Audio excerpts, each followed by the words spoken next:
Hello and welcome to the short Vort on Parsha Terumah. This series is dedicated to L'Refuah Shleimah L'Avi Mori Naftali Ben Yita. This Torah on Terumah is adapted from Sichos Mussar, based on the shiurim of Chaim Shmulevitz. This is Maamar Mem Tes.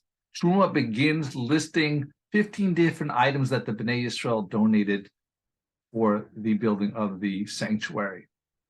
The last ones were Avnei Shoham ve'Avnei Miluim, which ArtScroll does not translate, are the Shoham stones, just leaves untranslated, even though Rabbi Aryeh Kaplan in Living Torah says that it's sardonic stones, which is a multicolored stone, and the Avnei Miluim are the filling stones. And these stones were very valuable, as we saw that Nama ben Nesina, that he was offered 600,000 gold dinarim and he turned them down. Obviously, they're very valuable. So the Or Hachaim asks, if these were the most valuable items, why was the Avnei Shom and the Avnei Miluim listed at the end of the 15 items? They're most important. They should have been listed at the beginning. So the Or Hachaim gives three reasons. Two of them are relevant for our topic. The first one is because, in fact, they were given later than all the other items.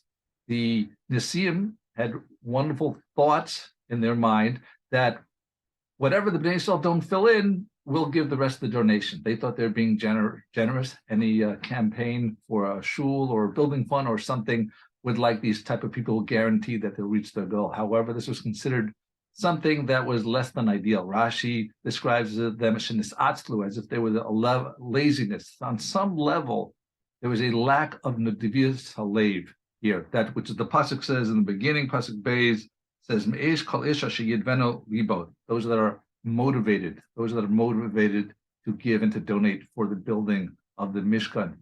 So, on their level, there was something lacking out of this, and therefore, the giving from other people that were given earlier was considered more chashuv, so they were listed first, and these items were listed last.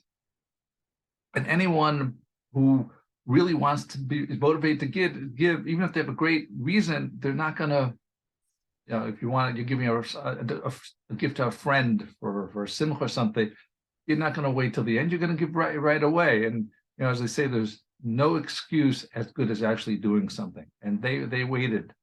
So that was the first answer. The second answer, the Or Hachaim, that we're going to share, is that these stones came from the Ananim, the clouds in the desert that delivered the man.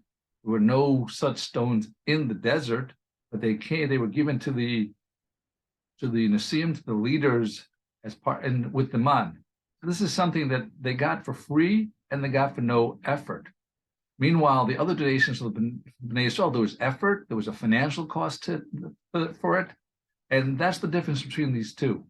The Torah prefers those that have some effort giving to it. That's more chashuv to Hashem. That's a greater divas halev than someone who got it for free. So there's no real loss, and therefore they were only counted at last. So even this is the most valuable thing from the Nesiim is not as appreciated as a person loves something more that he does himself than 9 things that he gets from someone else.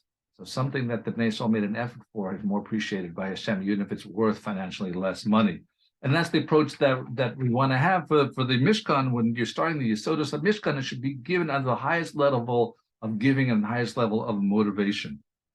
Rabbi Chaim continues and he tells about the great Rabbi Chiya, one of the Tannaim / Amoraim, and he lived the time of Rebbe, and you can find an interesting commentary about his life in the ArtScroll Sefer of Introduction to the Talmud, has the biography of his and other Tanaim and Amoraim, and it includes the story which is the Rabbi Chaim cites of the Gemara in Moed Katan, that Rabbi Chiya, that the Mal'ach Hamaves wanted to kill him, but because he was constantly learning, the Mal'ach Hamaves was not able to kill Rabbi Chiya. So one time he appeared at the door as a poor man at the house of Rabbi Chiya. He knocked on the door and he said, "Please give me some bread."